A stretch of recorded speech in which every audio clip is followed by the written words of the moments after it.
Welcome to the definitive analysis of Stanley Kubrick's 1987 master motherfucking piece, Full Metal Jacket. All you private piles best prepare. You're about to have your minds blown. But let's take this down to a notch. I know we are both more comfortable. In truth, there really is no way to conclusively know what a Kubrick film is saying. And I'm not saying the puzzle is so grand that no mere mortal can solve. I mean, maybe. But really, I just think many of his films aren't meant to be solved, or at least aren't meant to have one solution. Full Metal Jacket, it says a lot. And I could say a lot about it, but I don't want this video to be hours long, so I'm going to narrow it down to what I think is most important and what I think is often overlooked. To me, Full Metal Jacket at its core is about human nature. Man's attraction to evil, our attraction to violence. At face value, the story of the film shows the process of taking normal young men and mutating them into murderers. This shows that while we may act civilized and peaceful, in no time at all we can be reduced to barbarism. But the film also suggests that it's not only brainwashed soldiers who engage with violence. The world watches the wars through news cameras, reads about it in history books and gritty novels, and then watches it again in war films. People seem to really like violence. But is this attraction, this tendency, something we possess inherently, or something that society drills into us? Are we good or bad? Like many other Kubrick films, Full Metal Jacket is about the gray area between these concepts. It's about the duality of man. You write born to kill on your helmet and you wear a peace button. What's that supposed to be, some kind of sick joke? I think I was trying to suggest something about the duality of man, sir. Here you are all equally worthless. You're the lowest form of life on Earth. You're not even human fucking being. In the first scene of the movie, we see the first step in molding these boys into machines of war. We see the destruction of their individuality. Soon they'll be chanting and acting in unison, as if one big monster that was born to kill. I wanted to be the first kid on my block to get a confirmed kill. This is about the loss of innocence, where the line between children playing and men killing is blurred. This theme pops up throughout the entire movie, some instances being more cryptic than others. The more Private Pyle fails at becoming a killer during boot camp, the more he is treated like a child. The child's toy being used as a booby trap. What is this Mickey Mouse shit? The Mickey Mouse behind Joker in this shot here, and perhaps this is punctuated most by the men singing the Mickey Mouse children's song at the end, after of course having killed the primary threat of the climactic battle scene, a young girl. The fact that she is female is important here. Boogie. Hey, we need a bat in order. I'm going first. Now back off, white bread. Don't get between the dog and his meat. If we return to the haircutting scene, we can hear that the song playing is about leaving your lover for war.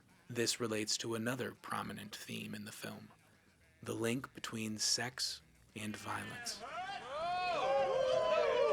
All right. Good morning, little schoolgirl. I'm a little schoolboy, too. Full Metal Jacket isn't just about men losing their innocence through violence. It's about sex, too. $5 is all my mom allows me to spend. It highlights the similarities between the killer instinct and the sexual instinct. I don't want no teenage queen. I just want I am 14. You will give your rifle a girl's name. Because this is the only pussy you people are going to get. Eskimo pussy is mighty cold. You're married to this piece, this weapon of iron and wood. Hell, I like you. You can come over to my house and fuck my sister. Here's my rifle, this is my gun. This is so fire, this is so fun. She love you good. Boom, boom, long time. The prostitute even refers to sex as boom boom, the sounds of war. Being first in line in the gang raping of a woman or being the one with the highest kill count seems to be all about the same thing, something deeply embedded in these soldiers. The question here is whether it was embedded by the military brainwashing, or if the military just tapped into something that was already there, something primal. But I suppose no matter the source of this specific grotesque form of violence, it's undeniable that all of humanity is at least attracted to violence in general. This is the aspect of the film I find most interesting. What I mean is that the film not only examines violence, it examines the act of examining violence. Oh, you seen much combat? I've seen a little on TV. Sure, Full Metal Jacket is about the nature of violence, but it's also about the reaction to, the documentation of, and the fascination with violence. There are so many moments in the film where the media is there in the war zone, providing grisly images for the viewers back at home. It's like a war, you know, like what I thought about a war, what I thought a war was supposed to be. The sheer amount of scenes with cameramen and interviews and journalists taking photos, it shows just how obsessed, how possessed the public was by this war. But Full Metal Jacket doesn't just comment on our fascination with violence in the news, but violence in all forms of media. Look at the massive movie theater in the background. It's playing a Western film, a shoot-'em-up John Wayne action movie between cowboys and Indians. Can I quote LBJ? I will not send American boys. Full Metal Jacket shows there to be similarities between the real violence of war and the Hollywood violence of movies. While real violence and fantasy violence are clearly different things, I think the film says that they are at least sourced in the same thing. And throughout the film, there are many clues to this conflation of reality and fantasy. What I mean is that the scenes of conflict in Vietnam are made to mirror the sort of skirmishes the cowboys would find themselves in the movies, with the Vietnamese obviously being the Indians. Hey, start the cameras! This is Vietnam, the movie! I'll be General Custer. Who'll be the Indians? Hey, we'll let the Gooks play the Indians. Hey, how much there, Chief? The Vietnamese pimp is even referred to as Chief. Something wrong there, Chief? Of course, there's a character named Cowboy, and right before Cowboy is shot and killed, there's a zoom shot, much like in the old Western action movies.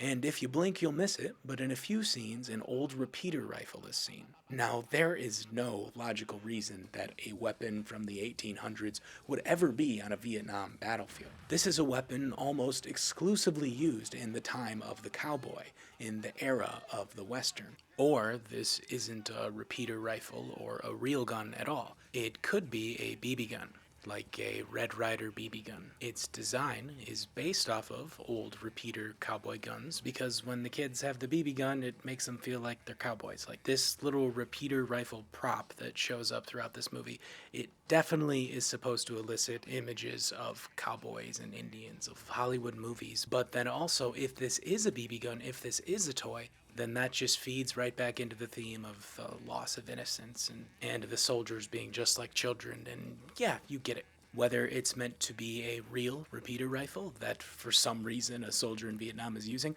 or a BB gun that for even stranger reasons a soldier in Vietnam is using, either way, it seems like the movie wants us to make comparisons to Western movies. This especially rings true when we think about just how many times Joker quotes John Wayne. That you, John Wayne? Is this me? A day without blood is like a day without sunshine. Well, Pilgrim? Sometimes he thinks he's John Wayne. In a strange, self-aware sort of way, this movie is comparing itself to a Western. It's saying that it's all part of the same thing. Violence in the media, violence on the news, violence in our war stories, and violence in our cheesy action Hollywood movies. People are engrossed by all of it because people like violence. The meaning isn't found in the action. It's found in the act of watching the action. And on that note of simply watching or reacting to the action, look at who narrates the film. Our protagonist, Joker. Sir, yes, sir. 4212, basic military journalism. Jesus H. Christ, you're not a writer, you're a killer! He isn't a foot soldier, he isn't a grunt or someone who's supposed to see any combat. He gets assigned to be a journalist, a writer for the military. And he is a good one, too. He's very observant. He even predicts an attack during the Tet Offensive that his officer stupidly ignores. Now, he is eventually thrown into the fighting, but for the most part, he is only there to bear witness to the carnage, not to take part. And this really defines Joker as a character. He's just there to watch, and he doesn't really take the war or much of anything too seriously. It's not so much that he's always joking, as his name would suggest. He's just aloof. He's not invested. He stands at a distance, using humor as a shield. And really, he's the only soldier we see unpossessed by boot camp. The only one who resisted becoming a robot. The only one capable of empathy. Leonard talks to his rifle. Yeah. In the same way Joker was the only one worried about the Tet Offensive possibly happening, he's the only one worried about Private Pile. But Cowboy just brushes it off. And then, of course, they're having this conversation in the exact place Pile dies, and yeah, it's all good stuff. Okay, Joker has an awareness and a capacity for empathy that the others don't, but it's not that Joker is a perfect person. There are times that his primal impulses get the better of him. What separates Joker is that he doesn't let this killer instinct come to define him. This is what I think he means by the duality of man. He sits in between the two sides of the argument, sometimes allying with, but always aware of, both the innocence and the evil of man. But if Joker represents the gray area, in between innocence and evil, I think the character of Private Pile represents the innocence of man. Also, quick side note, I love the foreshadowing of the drill instructor making Pile, simulate killing himself, and then, he kills himself. Anyway, Private Pile represents the fringes of innocence. The military machine failed at turning him into a robot, and instead it broke him. He was too soft. While his final actions are evil, I think he still is meant to represent that side of the spectrum that is too nice and innocent for its own good. On the other side of the spectrum, the evil side, is the character of Animal Mother, the mirror image of Private Pile. In all the ways the military failed at making Pile into a killer, it succeeded with Animal Mother. But then, with these characters, what does this all say about the nature of man? Do we have to choose which one is a better representation of us?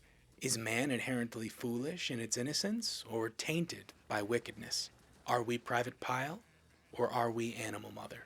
Before you answer that question, I just want to bring up one more thing, because what I find most interesting about these characters is how similar they look. They sound alike, too.